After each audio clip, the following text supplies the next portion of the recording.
Hello and welcome to GameSack. What are some of the first games that come to mind when you think of, say, the Sega Genesis? Sonic the Hedgehog? Streets of Rage 2? How about the Sony PlayStation? Metal Gear Solid? Crash Bandicoot? Now, what if the first game that came to mind when you thought of the Super Nintendo was Bebe's Kids instead of like Super Metroid or Zelda or something like that? You probably have a lower opinion of the console's abilities than you do now, which is precisely what this episode is about. So let's take a look at some games that make the console look weak. Battle Arena Toshinden was a launch game on the PlayStation. At the time, everyone thought it was the most amazing thing ever. It certainly hasn't aged all that well, but back then it looked amazing. Add in some fantastic music and you have a fun game for late 1994.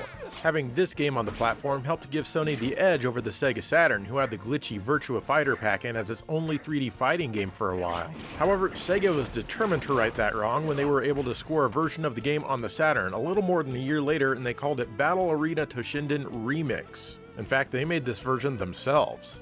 The results were not that good. First of all, the horizontal resolution was lowered by over 100 pixels. Any 3D structures outside of the ring were replaced with 2D bitmapped graphics or omitted altogether. The characters also had more simple polygonal geometry.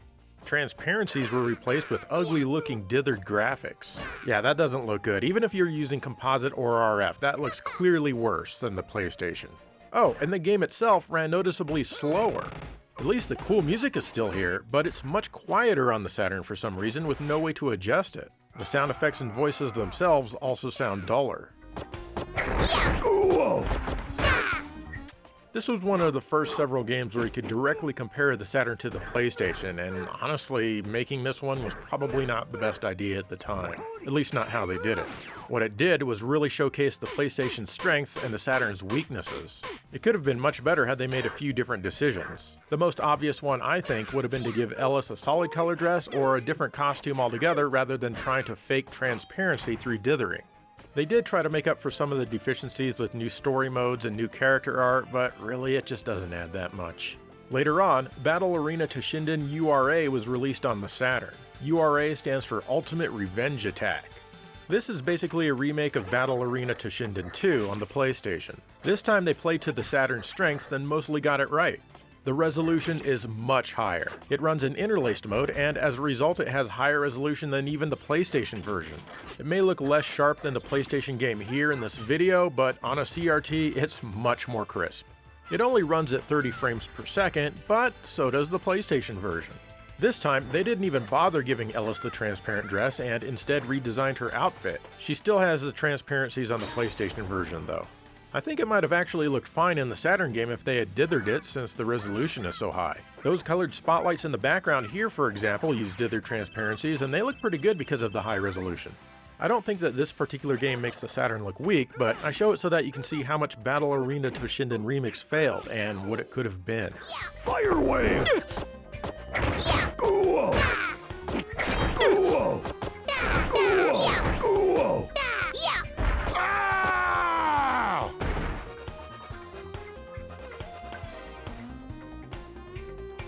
I never give up. Criticom from Kronos is another fighting game on the PlayStation, but it came out over a year after Battle Arena Toshinden. And, well, it looks like this. First of all, as a game, it's absolutely repugnant to play. You'd probably win more matches if you just unplugged the controller because trying to play this game is useless. Your moves feel so ineffective and barely do any damage to your opponent's life bar. You have 2 jabs and 2 kicks. Think of it like Tekken where each button controls one of your limbs. Well, except that Tekken is actually playable. You also have special moves and dodges mapped to the shoulder buttons which feel really slow if they even work at all when you press them. If you actually win a match, you're just taken back to the character selection screen to choose another fighter. Okay, now just look at this game. It looks much worse than Battle Arena Toshinden despite being a year newer. The animations in particular are quite bad. Take a look at the animation of Demonica as she gets up after being knocked down. That's right, she practically just rotates into a standing position with next to no additional animation. There's really nothing about this game that's any good at all. If this game were your introduction to the PlayStation, you wouldn't think much about the console at all, certainly no good things.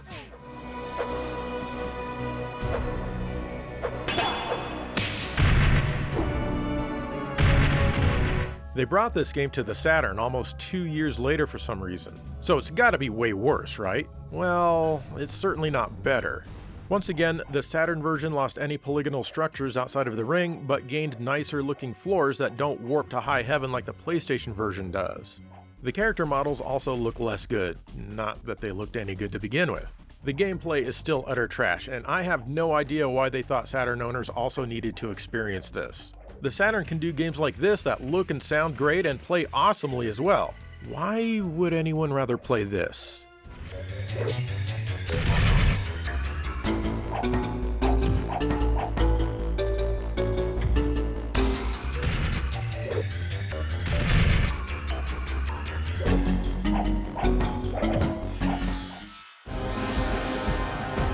Total Eclipse on the 3DO from Crystal Dynamics blew me away when it was new in 1993. This was worked on by Mark Cerny, who's probably best known these days as programmer of Shooting Gallery on the Sega Master System. I don't think he's done anything else. It's a forward-scrolling shooter where basically your life bar is always draining.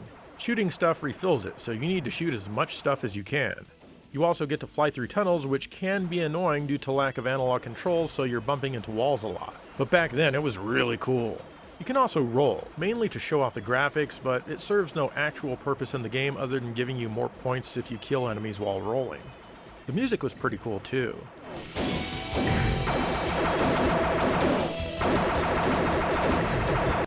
Total Eclipse Turbo was a launch game for the PlayStation when it came out in North America in 1995. No Mark Cerny here, instead it was ported by Beam Software. The PlayStation promised to be much more powerful than the likes of the 3DO, but you certainly wouldn't know it playing this game. The frame rate can be lower sometimes, and some of the effects are even neutered.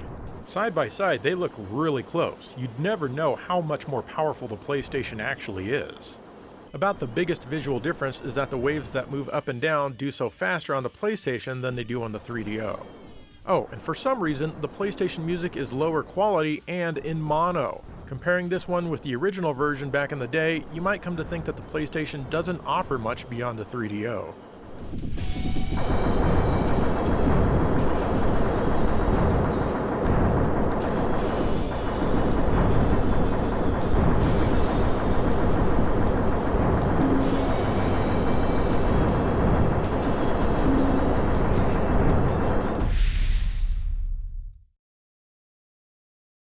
Okay, we've talked about some 32-bit games, let's change our focus to the 16-bit platforms.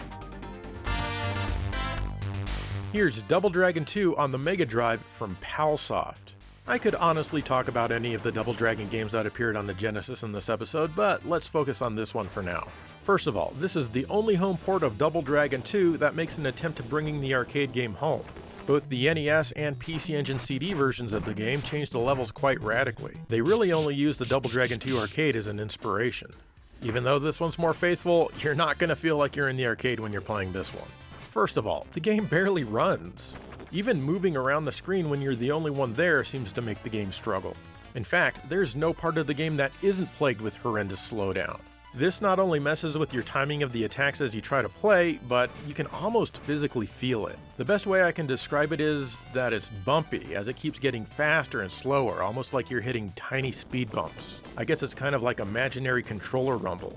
Next, the collision detection is pretty bad, making the controls feel even more broken than they already are. I mean, that's just the gameplay here. You've already noticed the graphics by now. They don't look like anything special at all, even for their time. Everything is extremely simple without much detail. Exactly what about this game is 16-bit? In fact, the only good thing about this one is the music, which actually sounds pretty good in some areas.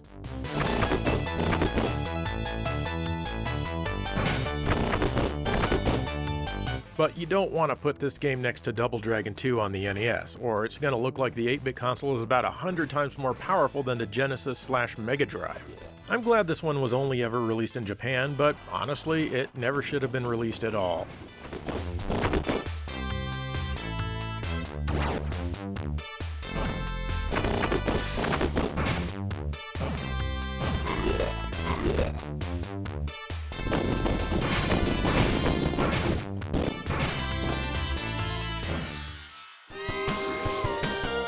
Ah, good old Super Hylide on the Genesis from Seismic. This was a conversion of Hylide 3 on the MSX. And honestly, it's not a ton better than the MSX game. The character movement is extremely choppy. You can increase the speed of the movement, but that just makes time run faster and not actually increase the number of frames that appear on the screen. Not only that, but the graphics themselves are barely worthy of an 8-bit machine, much less a 16-bit one like the Genesis. The gameplay itself was also outdated when this was released, as carrying too many items would slow you down, even to a dead stop. You had to drop items you just spent a ton of money on before you could even move again. By the time this game came out, RPGs had become much more modern and certainly a lot smoother. I'll admit that I enjoyed this back then, but I never thought it pushed any limits. I enjoyed the music a lot because it really took advantage of stereo sound, and stereo was new to video games back then. But just imagine if you got this game for Christmas and your friend got Phantasy Star 2.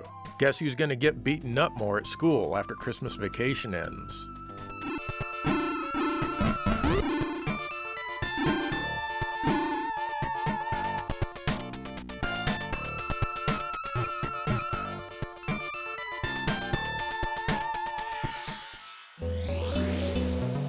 This is Shove It, the warehouse game on the Genesis from DreamWorks.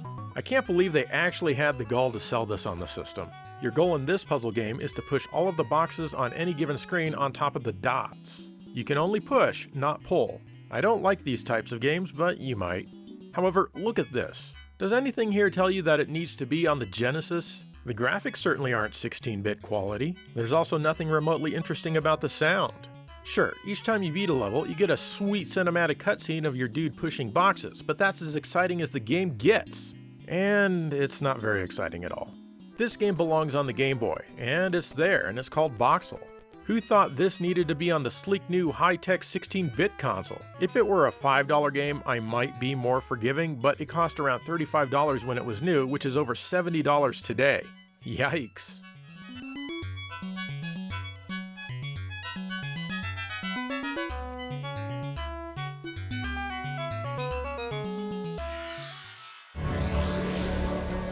Here's Lawnmower Man for the Sega CD from Sales Curve Interactive.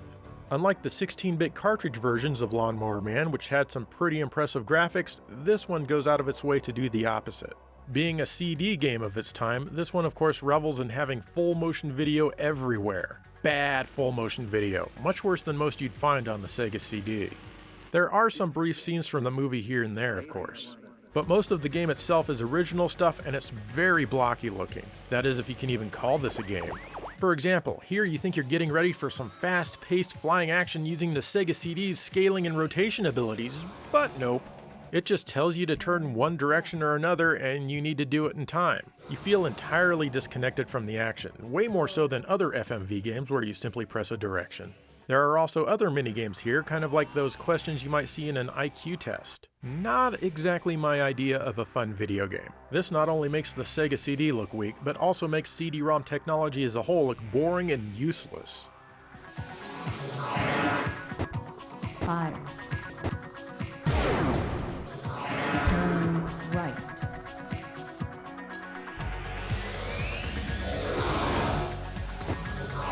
5.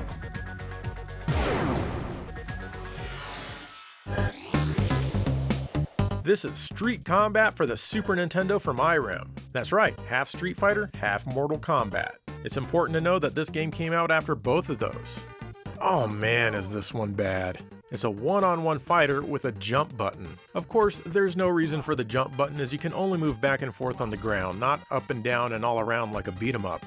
The gameplay is just horrible with slow controls and very few moves. Not only that, but you can't even choose which character to play. You get to play as Steven and that's it. Well, what about two-player mode? Nope, it forces both of you to play as boring-ass Steven. My apologies to any Stevens watching this video now, but I'm sure you're not as boring as this guy. Now, look at the graphics. Just look at them. I think they must have had the accounting department do the artwork in this one. It certainly wasn't done by any actual artists. It looks incredibly cheap and low quality. It has very few animation frames, very little detail, and, well, it just looks bad. Some stages do try a bit by having some parallax scrolling with fake reflections, but it still looks pretty bad. What's more is that this game interlaces its visuals for some reason. You can't really tell on YouTube, but don't worry, you're not missing out on anything. The resolution certainly isn't any higher, so I don't know why they engaged this mode. The only thing they accomplished by doing this is making it look blocky, even on a CRT, by basically eliminating the natural scan lines. Why? There's certainly nothing special about the music and sound either. It's just a sad experience all around that makes your Super Nintendo look like a rejected 1990 console from Europe that was cancelled before it was ever released. This one was actually a Ranma 1/2 game in Japan. It actually looks a lot better as everything was later redrawn for the Western audiences, but it's still below average and the gameplay still sucks.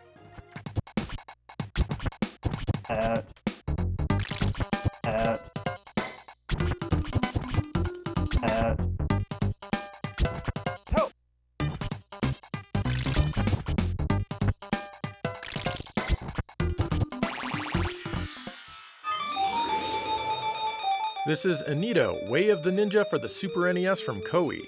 This is an RPG where you're doing some stuff in ancient Japan, pretty much like in every other Koei game. Seriously, that was their speciality.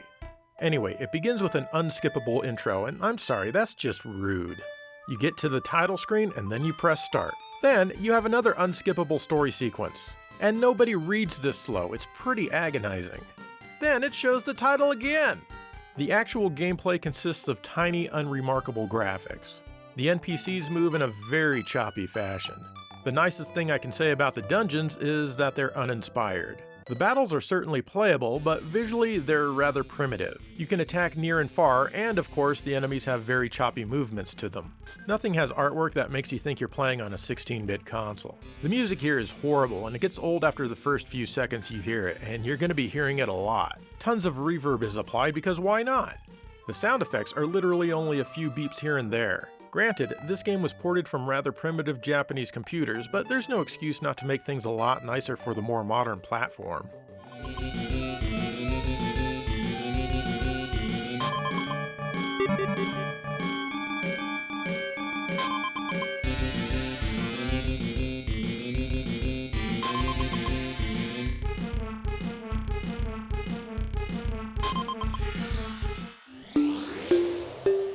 If you thought Inindo, Way of the Ninja was bad, try Ishido, Way of the Stones on the 16-bit Sega Genesis from Accolade. I never thought I'd have a reason to power this one up again, but here we are. You need to place all 72 tiles on screen while making sure that the pieces you place match in some way to the other pieces. Absolutely nothing about this takes advantage of the Genesis whatsoever. Hell, there's barely any audio. This is also on many other platforms. The only reason I even thought about this game was because Inindo, Way of the Ninja's title reminded me. You're welcome.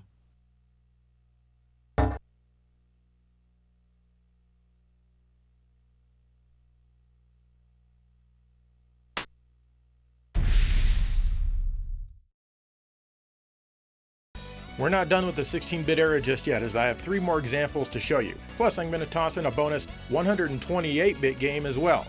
By the way, does it bother you when people use air quotes like I just did? I hope so. Remember Strider on the Genesis? It was a really faithful port of the arcade game for its time. It plays well and it also looks and sounds great. This was the first game on the console that required a whopping 8 megabits. Well, NEC wanted to one-up Sega with a conversion of Strider for their hardware 4 years later in Japan on the PC Engine CD. I talked about this a bit in Piss Poor Ports 3, but it needs to be mentioned here as well. This game requires the arcade card, which gives it 18 megabits of RAM. Yep, that's more than 2 Genesis Striders per load. It looks good when it comes to the cinematic cutscenes, but when you get to the gameplay, this is what we got. At a glance, it looks familiar enough, but after you play more than just a few seconds, you realize how off everything is. First of all, the game's physics feel cheap. Not cheap as in it's too difficult because the game cheats, but cheap as in they barely even tried to mimic the physics of the original. Next, the game is just ugly. This is surprising given that the console can put many more colors on screen than the Genesis, but you'd never know it from this game. It looks like it's using about half or a quarter as many colors as the Genesis port, and the colors are dark and quite dull. Not only that, but it's missing a lot of animation, like the blades on these propellers here. So where is all the memory in this game going? Answer: the voice samples. Before each mid-boss and boss, you'll get a bit of monologue that you can barely even hear. Granted, it's in Japanese, but it's so inaudible you might not even know it. The only word I can ever understand is Strider, and that's because I know I'm playing Strider. Anyway, all of these voice clips seem to be stored in RAM instead of just streamed from the disk. Why does all of this need to be preloaded? The PC Engine only has one plane of background graphics, so I can't fault the game for a lack of parallax scrolling, but the background should look at least as good as the Genesis, if not better. Oh, and I can't forget to mention all of the flicker. It's crazy bad, and the first thing to disappear is usually your character. It doesn't take much for this to occur. Hello? Where'd I go? There's a brand new stage here that you can turn on in the options screen, but it's not tremendously special. It certainly doesn't make up for the game's other shortcomings. I do like a lot of the arranged music here, so I'll give it that. Still, it just can't compete with Strider on the Genesis, which was over 4 years old at this point and used barely a fraction of the memory that this game does.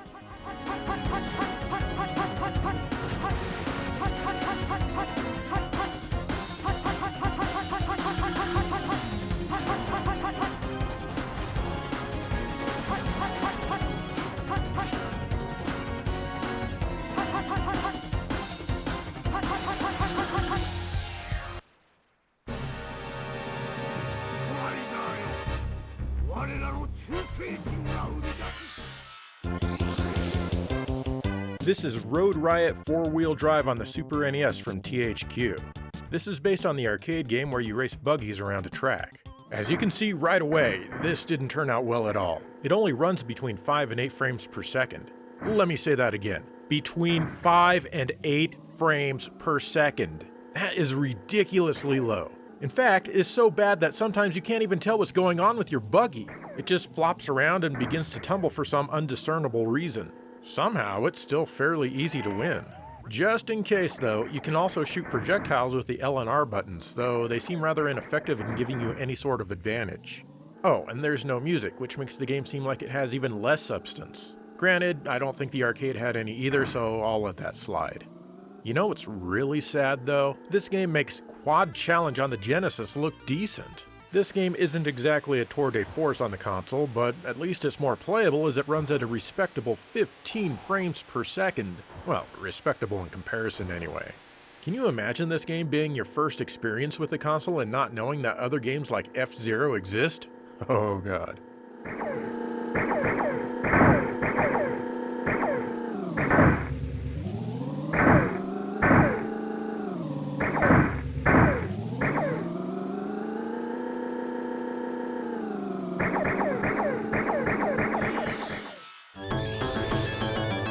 Golden Axe by Sega was a cool arcade game that got a great port to the Genesis in 1989. The Genesis version was super close to the arcade, all things considered. It only lacked some voices, a few colors, some animation, and a minor instance of parallax scrolling. But it did add an exclusive new level at the end of the game. Most importantly, it played perfectly with 2 players simultaneously, and it looked great for its time. However, Golden Axe was also ported to the PC Engine CD in Japan by Telenet in 1990. They must have been pretty proud of this one with how big they put their name on the title screen. That's just sad, really. I mean, just look at this. The gameplay area barely takes up more than half the screen. I've got it zoomed in pretty far here, so you don't see the large black bar that usually resides above the play screen. Now look at everything else. It's poorly drawn, has bad use of color, and of course has choppy movement because might as well, right? The gameplay is every bit as bad as the game looks, with the characters that feel like they have no weight, wonky physics at best, and enemies that will surround you. There's pretty much no way to escape if this happens. This one also has missing enemies and bosses that exist on other versions. Oh, and it's only single player, because of course. You'd think the music would be better coming from a CD. It's okay, but they didn't put their best people on the job. Or maybe they did and this was all they could do, I'm not sure. To round things out, the sound effects are laughable. Anyone playing this game back in its time would think the Genesis is 10 to 20 times more powerful than the PC Engine if they didn't know better. Good job, guys!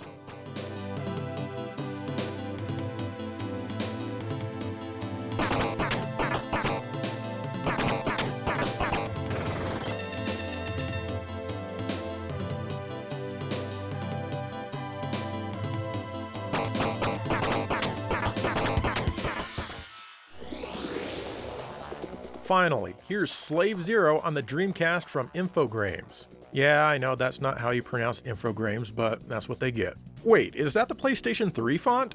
Anyway, in this game, you pilot a big mech and you need to take it around, destroy other mechs, and accomplish certain tasks. The control is a bit weird since the Dreamcast only has one analog stick, so it uses the face buttons to move your character and the analog stick to look around and aim. It does take a bit to get used to, but once you do, the control honestly isn't horrible for its time. All in all, it's not a badly designed game or anything, and it would probably be pretty fun if not for a few things. First of all, the visuals may look decent if the game is on pause, but when things start moving around, there can be some significant frame rate issues depending on what else is on screen. Even the cutscenes, which take up only a small portion of the screen, are extremely choppy. If you didn't know any better, you might think that the Dreamcast couldn't handle these rather basic visuals very well. Next, they forgot all about the music. Seriously, they forgot. The only music I've heard is at the beginning of the game. Nothing plays at all during gameplay, making things feel rather unfinished. The PC original has music as you play, check it out.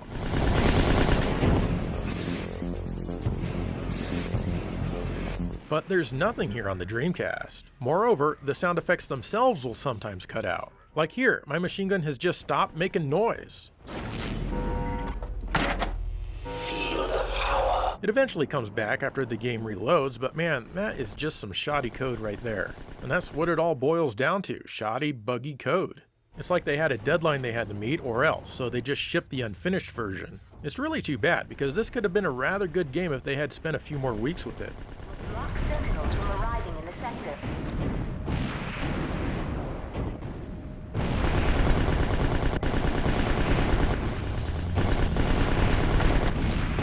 Excellent. The faster you destroy the sentinel delivery limbs, the fewer sentinels you have to deal with.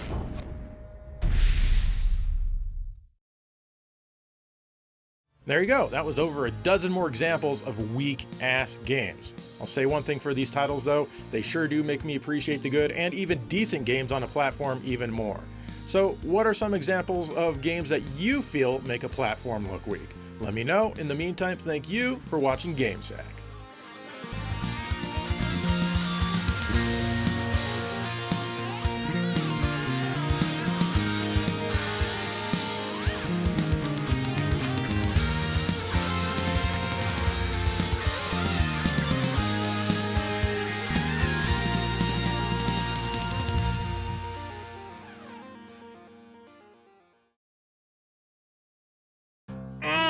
Pizza! Ah, yeah! I love pizza! Oops! Oh no! Do you need to remove a tough stain? Why do you care? Well, try All Detergent. Are you giving that to me for free or do I have to pay for it? All is now available at a new low price. So I have to pay for it? All is the stain lifter and it makes tough stains this bitch. Well, okay, I guess I'll try it. Messy pizza stains, well, well, well. Gotta lift 'em up with A-L-L. That's all, the stain lifter, that's all. Oops! Oh no, why is eating pizza so hard?